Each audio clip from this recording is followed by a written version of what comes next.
ಅವರ ಶಕ್ತಿ ಶಿವಲಾಲ್ ಮಹಾರಾಜ್ ಸಹಿತ ಪರಿಶ್ರಮದಿಂದ ಇಂಥ ಒಂದು ದೊಡ್ಡ ದೇವರ ಸ್ಥಾನ ಹೋದಂತವ್ರು. ಆ ಕೆಲಸ ಇವತ್ತು ಬಂಜಾರ ಸಮಾಜದಲ್ಲಿ ವಿನಂತಿ ಮಾಡ್ಕೋತೀನಿ, ನೀವೆಲ್ಲ ಒಗ್ಗಟ್ಟಿದ್ದೀರಿ. ನೋಡಿ, ನಾನು ಕಲಬುರಗಿಗೆ ಹೋಗಿದ್ದೆ ನಮ್ಮ ಉಮೇಶ್ ಜಾಧವ್ ಅವರ ಚುನಾವಣೆ. ಪಾಪಗಳೇ 25 ಸಾವಿರ ಸೋತು.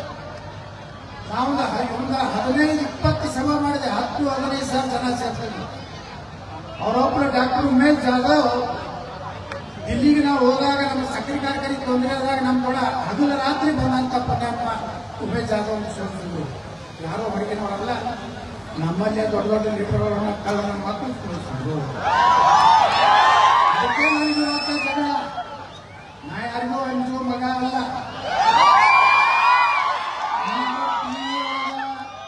ನೀವು ಟಿವಿ ಒಳಗ ಪೇಪರ್ನಾಗ ರೊಕ್ಕ ಕೊಟ್ಟು ನೀವೇನು ಕಿಸಿದ್ರು ನನಗೆ ಏನು ಕಿಸಿಲ್ಲ. ನಾ ಹೆಂಗೆ ಕರ್ನಾಟಕದ ನಂಬರ್ 1 ಆಯವ್ರೆ,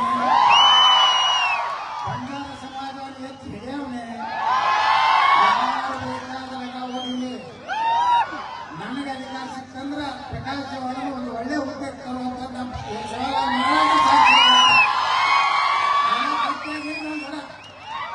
ಹೊಸ ಅಧ್ಯಾಯ ಪ್ರಾರಂಭ ಮಾಡೋದು ಕರ್ನಾಟಕ. ಸಾಕು ಕಂಡು ಅಪ್ಪ ಮಕ್ಕಳು ಊಟಿ ಮಾಡಿ ತಿಂದು ಕ್ಲಾಸ್ ಮಾಡಿ ಇವತ್ತು ನೋಡ್ರಿ ಎಷ್ಟು ಮಂದಿ ರಿಯಲ್ ಎಸ್ಟೇಟ್ ಮಾಡಿ ಎಷ್ಟು ಮಂದಿ ಶ್ರೀಮಂತರಾಗ್ಯಾರ. ಎಲ್ಲ ಸಮಾಜಕ್ಕೆ ಯಾರು ಕೊಡ್ತಾರೆ, 1 ಲಕ್ಷ ಬಡ್ಡಿ ಕೊಡು ಅಂದ್ರೆ 150 ವಿಚಾರ ಮಾಡ್ತಾರೆ. ಇಲ್ಲಿ ಬಹಳ ತ್ರಾಸ ಇಸ್ಕೊತಾರೆ. 10 ಕೋಟಿ 20 ಕೋಟಿ ರೂಪಾಯಿ ಮನಿ ಕಟ್ತಾರೆ, 4 ಕೋಟಿ ರೂಪಾಯಿ ಗಾಡಿ ಹೋಗಕ್ಕಾಗ್ತಾರೆ. ಆದ್ರೆ ಯಾವ ಸಮಾಜದಿಂದ ನಾವು ಮುಂದೆ ಬಂದೀವಿ, ಯಾವ ಸಮಾಜ ನಮ್ಮಿಂದ ದೊಡ್ಡವ್ರು ಮಾಡೈತಿ, ಆ ಸಮಾಜದ ಋಣ ತಿಂತ ಕೆಲಸ ಯಾರು ಮಾಡ್ತಾರೆ? ಸಮಾಜಕ್ಕಾಗಿ ಕಲ್ಪನೆ ಕೊಡ್ಬೇಕು. ಎಲ್ಲ ಸಾವಿರಾರು ಕೋಟಿ ಗಳಿಸ್ತಾರೆ. ದುಬೈದಾಗ ಆಸ್ತಿ ಮಾಡ್ತಾರೆ, ಮಾಸ್ಕೋದಾಗ ಮಾಡ್ತಾರೆ, ಮಾರಿಸ್ಲಿಕ್ಕೆ ಮಾಡ್ತಾರೆ. ಇಲ್ಲಿ ಕಟ್ಟಿ ಹೊಡಿತಾರೆ. ನಾವು ರೈತನ ಮಕ್ಕಳು, ರೈತನಾಗ್ಯಂದ್ರೆ ರೈತನ ಇವೆಲ್ಲ ದುಬೈ ಮಕ್ಕಳು, ಭಾರತದ ಮಕ್ಕಳಲ್ಲ. ಭಾರತದಾಗ ಅಂತ ಮಕ್ಕಳು ದುಬೈದಾಗ ಆಸ್ತಿ ಮಾಡ್ತಾರೆ ಅಂದ್ರೆ ದುಬೈ ಮಕ್ಕಳು, ಭಾರತದ ಮಕ್ಕಳು. ನಾವಿಲ್ಲಿ ಏನಾಗಿ ಹೇಳೋದು, ನಮ್ಮ ಡಾಕ್ಟರ್ ಉಮೇಶ್ ಜಾಧವ್ ಚಿಂಚೋಳಿ ಅಂದ್ರ ಕರ್ನಾಟಕದಲ್ಲಿ ಅತಿ ಹಿಂದುಳಿದಂತದ್ದು. ವೀರೇಂದ್ರ ಪಾಟೀಲ್ ಮುಖ್ಯಮಂತ್ರಿಗಳ ಕ್ಷೇತ್ರ ಅದು ಒಂದು ಕಾಲದಲ್ಲಿ. ಆದ್ರೆ ಎಷ್ಟು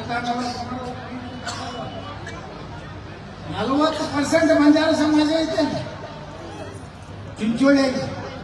ಪಾಪ ಉಮೇಶ್ ಜಾಧವ್ ಮಗ ನಮ್ಮ ಅವಿನಾಶ್ ಇದ್ದಾಗ ನಾವು ಹೋದೆ. ಇಲೆಕ್ಷನ್ 4 ದಿವಸ ಅಲ್ಲೇ ಐತೆ.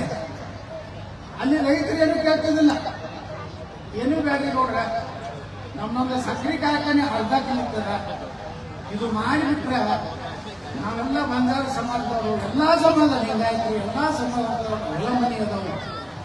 ನೀರು ರಗಡೆ ಐತಿ. ವೀರೇಂದ್ರ ಪಾಟೀಲ್ ನೀರು ಮಾಡ್ಕೊಟ್ಟಾರ. ಒಂದು ಕಬ್ಬ ಏನೋ ಮಾಡ್ಕೊಂಡು ನಾವು ದಿನ ಮಾಡಕ್ಕೆ ಸಾಧ್ಯತೆ ಕೇಳಿದ್ರೆ 10-11 ವರ್ಷ ಹಂಗೆ ಬಿದ್ದಿತ್ತು ಲೀಲಾವ್ದಾಗ. ಯಾರೂ ಲೀಲಾವ್ದಾಗ ಟೆಂಡರ್ ಹಾಕಿದ್ದಿಲ್ಲ. ನಾನು ಟೆಂಡರ್ ಹಾಕಿ ಇವತ್ತು 1,000 ಕೋಟಿ ರೂಪಾಯಿ ಖರ್ಚು ಮಾಡಿ ಇಡೀ ದೇಶದಲ್ಲೇ ಒಂದು ನಂಬರ್ 1 ಇಥನಾಲ್ ಫ್ಯಾಕ್ಟರಿ ಮಾಡಿ. ಅದು ನನಗೆ ಕಾರಣ, ನನಗೂ ಪರ್ಮಿಷನ್ ಇಲ್ಲ, ಅದು ಇಲ್ಲ, ಕೇಸ್ ಹಾಕಿ ನನಗೇನು ಕಾಡಿದ್ರು ಅದು ಈ ದೇಶನಾಗ ನ್ಯಾಯಾಲಯ ಒಂದು ನ್ಯಾಯ ಅಂತ ನ್ಯಾಯ ದೇವರಿಲ್ಲ. ಇವತ್ತು ನಿಮ್ಮೆಲ್ಲರ ಆಶೀರ್ವಾದದಿಂದ ಸುಪ್ರೀಂ ಕೋರ್ಟ್ ಹೇಳ್ತು 1 ವಾರನಾಗ ಅದಕ್ಕೆ ಪರ್ಮಿಷನ್ ಕೊಡ್ಲಿಕ್ಕಂದ್ರೆ ನಮ್ಗೆ ಜೈಲು ಕಳಿಸ್ತೀನಿ ಅಂದಾಗ ಇವತ್ತು ನಮ್ಮ ಕಾರ್ಖಾನೆ ಪ್ರಾರಂಭ ಆಗಿದೆ. ಹೋಗಿದ್ದೆ ನಿನ್ನೆ, ನಾನು ಬೇಡ್ಕೊಂಡಿದ್ದೆ ಚಾಮುಂಡಿ ಅಂದ್ರೆ ಇಡೀ ಕರ್ನಾಟಕದ ದೇವಿ. ಬೇಡ್ಕೊಂಡಿದ್ದೆ ನಿನ್ನೆ, ಅದಕ್ಕೆ ಕಲಿಸಿ ಬಂದೆ. ನಾನು ಏನು ಹೇಳಕ್ ಹೋಗ್ಬಿಟ್ಟಿದ್ದಂದ್ರೆ, ನಾನು ಭಾಳ ದೊಡ್ಡ ಸಂಸ್ಥೆಗೆ ಹಾಕ್ತೀನಿ. ಇವತ್ತು ಒಂದು ಮಾತು ಹೇಳ್ತೀನಿ, ಪ್ರಕಾಶ್ ಚವ್ಹಾಣ್ ನಿಮ್ಮ ಸಮಾಜದಲ್ಲಿ ಒಂದು ರತ್ನ ಇದ್ದಂಗೆ. ತನ್ನ ಸ್ವಂತ ರೊಕ್ಕ ಖರ್ಚು ಮಾಡ್ತಾನಂದ್ರೆ ಮುಂದೆ ಸಮಾಜಕ್ಕೆ ಯಾವಾಗ ಮಾಡ್ಕೊಂಡು ಹೋಗ್ತಾನಂತ ನನಗೆ ಗ್ಯಾರಂಟಿ ಇರ್ತಾನೆ. ಅದಕ್ಕೆ ಏನು ರಿಯಲ್ ಎಸ್ಟೇಟ್ ಕಾಣ್ತಲ್ಲ, ಅವನಿಗೆ ಎಷ್ಟು ಸಾಲ ಬೇಕು, 100 ಕೋಟಿ ರೂಪಾಯಿ ಆಗುತ್ತೆ, 200 ಕೋಟಿ ರೂಪಾಯಿ ನಾ ಕೊಡ್ತೀನಿ. ಫೈನಾನ್ಸಿಯಲ್ ಗಟ್ಟಾಗಿ ಬರೇ ಬಿಜಾಪುರ ಜಿಲ್ಲಾದಾಗ ಸೇವಾಲಾಲ್ ಮಹಾರಾಜ ಜಯಂತಿ ಎಲ್ಲ ಇಡೀ ಕರ್ನಾಟಕದಾಗ ಶಿವಾಲಾಲ್ ಮಹಾರಾಜ ಜಯಂತಿ ಮಾಡುವಂತ ಶಕ್ತಿ ಕೊಡುವಂತ ಒಳ್ಳೆಯವರು ಬೆಳೆಸಬೇಕು, ಸಮಾಜದಲ್ಲಿ ಒಳ್ಳೆಯವರು ಬೆಳೆಸಬೇಕು. ನೋಡಿ ಇವತ್ತು ನಾವು ಇಲ್ಲಿ ಕಾರ್ಪೊರೇಷನ್ ಬೇಕಾದವ್ರು ಲೆಕ್ಕ ಹೊಡೆದ್ರು. ಇವತ್ತು ಮಹಾಪೌರ ಹಾಲು ಮತದನ್ನ ಉಪಮಹಾಪೌರ ಬಂಜಾರ ಸಮಾಜದವ್ರನ್ನ ಮಾಡೀವಿ ಬಿಜಾಪುರ. ಅದಕ್ಕೆ ಬಿಜಾಪುರ ಸಿಟಿಯೊಳಗೆ ಯಾವುದೋ ಬಂಜಾರ ಸಮಾಜ ಉಪಮಹಾಪೌರ ಮಹಾಪೌರ ಆಗೇ ಇಲ್ಲ. ಮುಂದೊಂದು ಕಾಲ ಬರ್ತದೆ ಬಿಜಾಪುರ ಮಹಾಪೌರ ಪೂಜ್ಯ ಮಹಾಪೌರ ಅನ್ಬೇಕಾಗ್ತದೆ. ನಮ್ಮೆಲ್ಲ MLA ಇದ್ರಿಂದ ಅಂತ ಜಾಗನೂ ಒಂದಿಲ್ಲ ಒಂದು ಬರ್ತದೆ. ನಾವು ಈ ಸರ್ಕಲ್ ಭಾಳ ಮಂದಿ ಹೇಳ್ಕೊತಾರೆ ನಾನು ಮಾಡೀನಿ ಮಾಡೀನಿ ಅಂತೇಳಿ. ನಾನು ಬಿಜಾಪುರದ ಕಾಲಕ್ಕೆ ಪತ್ತಿ ಬಸ್ತಿ ಓದ್ತಿದ್ರು. ಬರೀ ಗಡ್ಡ ಬಿಟ್ಟಿತ್ತು, ಆ ಇದ್ರದ್ದು ಗಡ್ಡಿ ಇತ್ತು, ನವೀನ ಗಡಿ ತಗೊಂಡು ಗಡ್ಡ ಹಾಕಿದ್ರು. ಈಗ ಬಿಜಾಪುರ ಸಂತ ಸೇವಾಲಾಲ್ ಮಹಾರಾಜ ನಗರ ಬಿಜಾಪುರ ಆಗಿದೆ. ಛತ್ರಪತಿ ಶಿವಾಜಿ ಮಹಾರಾಜರ ನಗರ ಬಿಜಾಪುರ ಆಗಿದೆ.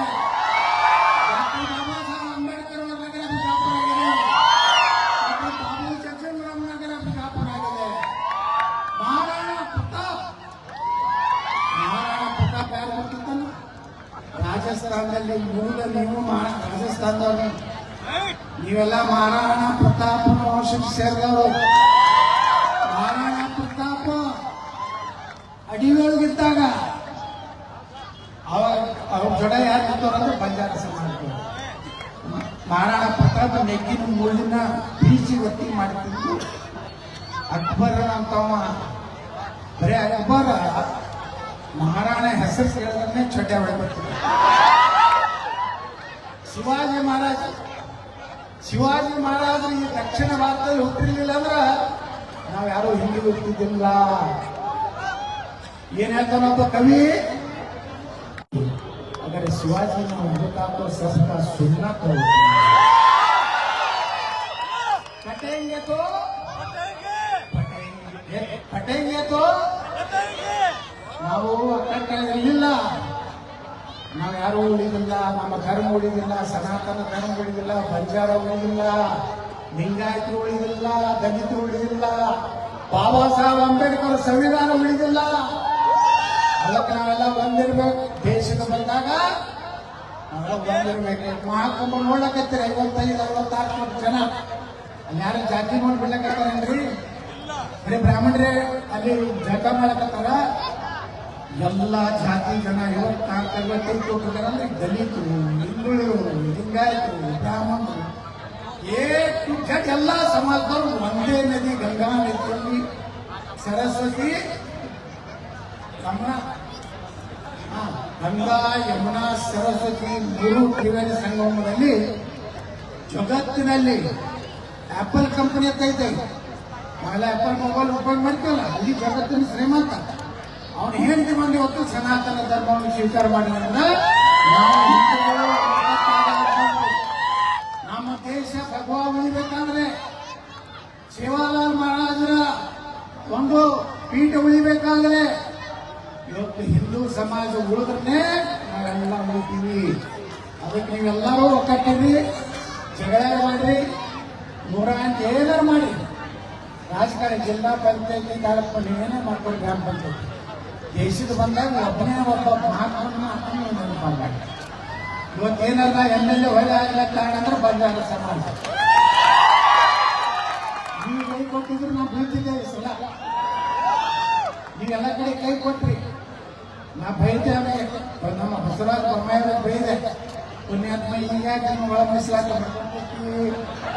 ನಾವೆಲ್ಲ ಹೋಗ್ಬಿಟ್ಟು ನಮ್ಮ ಗಟ್ಟಿ ಹಾಕೋರೆ ಬಂಜಾರ ಸಮಾಜದವರು, ಬಜಾರ್ದವರು, ಗೋಳಿ ಸಮಾಜದವರು ಕೈ ಕೊಟ್ಟರು.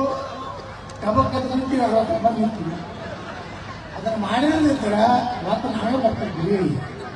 ಅದು ಮಾಡಿ ಆಗ ಪುಣ್ಯಾಕ ನಾನು ಕೇಳ್ತಾರೆ, ನಿಮ್ಮಲ್ಲಿ ಗೋದಾದ ಸಂಬಂಧ ಓಟ್ ಹಾಕಿದ್ರು 75% ಹಂಗೆ ಹಾಕಿದ್ರು. ನಮ್ಮ ಕಡೆ ಹಾಕಿಲ್ಲ.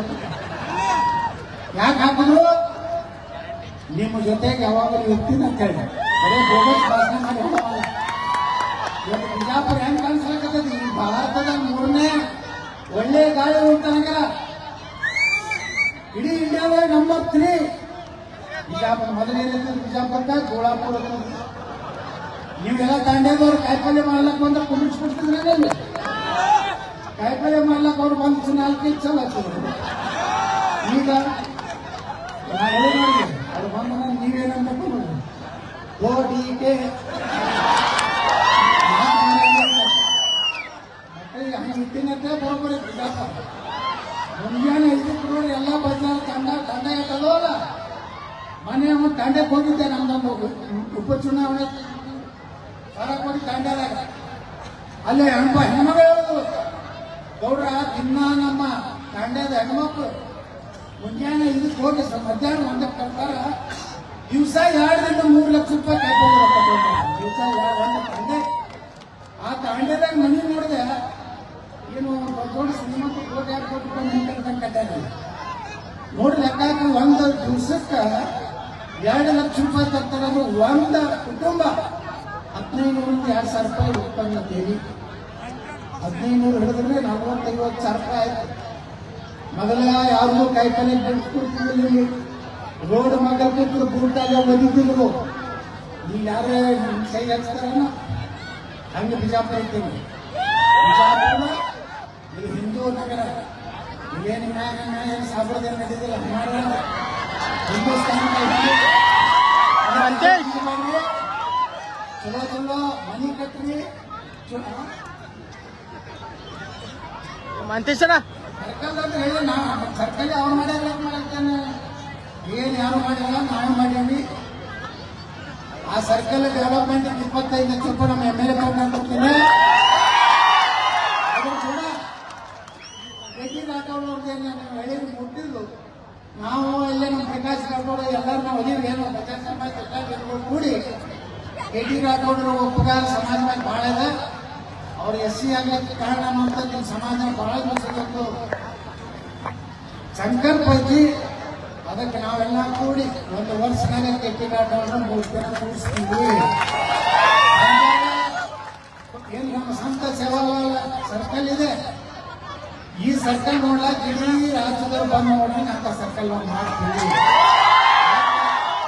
ಈ ರೋಡ್ನು ನಾ ಪ್ರೋಗ್ರಾಮ್ ಮಾಡ್ಲಕತ್ತೀನಿ ನೀವ್ಯಾರೋ ಬಿಜಾಪುರ ಸೂಕ್ಷ್ಮ ತಂಡದಲ್ಲಿ ಆರಾಮಾಗಿ ಕಾಯಿಪಲ್ಯ ಕಟ್ಟಿನ ಹಾಲು ಕೊಡಿಸ್ರಿ ಮೊಸರು ತಿನ್ನಿಸ್ರಿ ಹಾಲು ಕೊಡ್ರಿ ಗಟ್ಟಿಯಾಗಿ ಇರ್ರಿ ನಾ ಗಟ್ಟಿಯಾಗಿ ಇರ್ತೀನಿ ಪಾಯಿಂಟ್ ಅನ್ನೋದನ್ನ ನೀವು ಒಕ್ಕಟ್ಟಾಗಿ ಮುಂದಿನ ದಿವಸದಾಗ ನಮ್ಮ ಜೊಡ ಹೀಗೆ ಕಳ್ಕೊಂಡು ಬೋಲೋ ಭಾರತ್ ಮಾತಾ ಕಿ ಸಂತ ಸೇವಾ ಮಹಾರಾಜ್ ಕಿ ಜೈ ಶ್ರೀರಾಮ್